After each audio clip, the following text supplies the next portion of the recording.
నాకు అనిపించింది ఏంటంటే ఈరోజు ఈ తుంగతుర్తి ప్రాబ్లం కావచ్చు, నగరికల్ల కావచ్చు, ఇంకో దగ్గర కాదు, కొన్ని నియోజకవర్గాల్లో నిజమైన కాంగ్రెస్ పార్టీ కార్యకర్తలు, కాంగ్రెస్ పార్టీకి సంబంధం లేని వ్యక్తులకు టికెట్ ఇచ్చినా సరే ప్రభుత్వం రావాలని చెప్పి వాళ్ళు కష్టపడి సొంత డబ్బులు ఖర్చు పెట్టుకొని గెలిపించారు ఆ ఎమ్మెల్యేలని.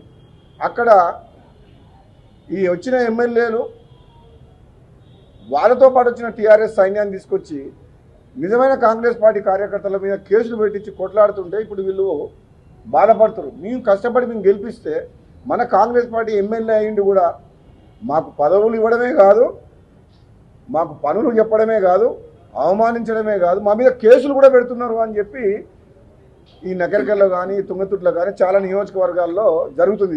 10 ఏళ్ళు కష్టపడ్డ కార్యకర్తలం కాదని, కాంగ్రెస్ పార్టీ నాయకులం కాదని, ఇతర పార్టీల నుంచి వచ్చిన నాయకుల్ని ప్రభుత్వం వచ్చిన తర్వాత, ప్రభుత్వం వచ్చే ముందు వచ్చిన తర్వాత తీసుకొచ్చి వాళ్ళకు పెద్దపీట వేసి వీళ్ళని అవమానించడం కరెక్ట్ కాదు.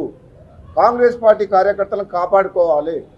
ఈరోజు వచ్చినోడు రేపు ఉంటారు, ఇవాళ ఉంటారని మళ్ళీ ఉంటారని గ్యారెంటీ కూడా లేదు. ఈరోజు అధికారంలో ఉన్నారు, రేపు పొద్దున అధికారం పోతుందని మళ్ళీ వెళ్ళిపోతారు. నాకు అనిపించింది ఏంటంటే ఈరోజు ఈ తుంగతుర్తి ప్రాబ్లం కావచ్చు, నగరికల్ల కావచ్చు, ఇంకో దగ్గర కాదు, కొన్ని నియోజకవర్గాల్లో నిజమైన కాంగ్రెస్ పార్టీ కార్యకర్తలు, కాంగ్రెస్ పార్టీకి సంబంధం లేని వ్యక్తులకు టికెట్ ఇచ్చినా సరే ప్రభుత్వం రావాలని చెప్పి వాళ్ళు కష్టపడి సొంత డబ్బులు ఖర్చు పెట్టుకొని గెలిపించారు ఆ ఎమ్మెల్యేలని.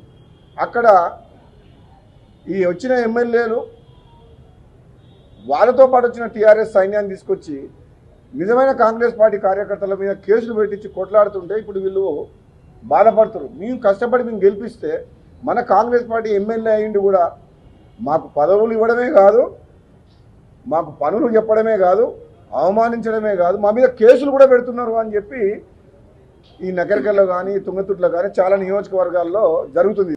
10 ఏళ్ళు కష్టపడ్డ కార్యకర్తలం కాదని, కాంగ్రెస్ పార్టీ నాయకులం కాదని, ఇతర పార్టీల నుంచి వచ్చిన నాయకుల్ని ప్రభుత్వం వచ్చిన తర్వాత, ప్రభుత్వం వచ్చే ముందు వచ్చిన తర్వాత తీసుకొచ్చి వాళ్ళకు పెద్దపీట వేసి వీళ్ళని అవమానించడం కరెక్ట్ కాదు.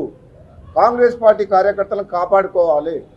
ఈరోజు వచ్చినోడు రేపు ఉంటారు, ఇవాళ ఉంటారని మళ్ళీ ఉంటారని గ్యారెంటీ కూడా లేదు. ఈరోజు అధికారంలో ఉన్నారు, రేపు పొద్దున అధికారం పోతుందని మళ్ళీ వెళ్ళిపోతారు.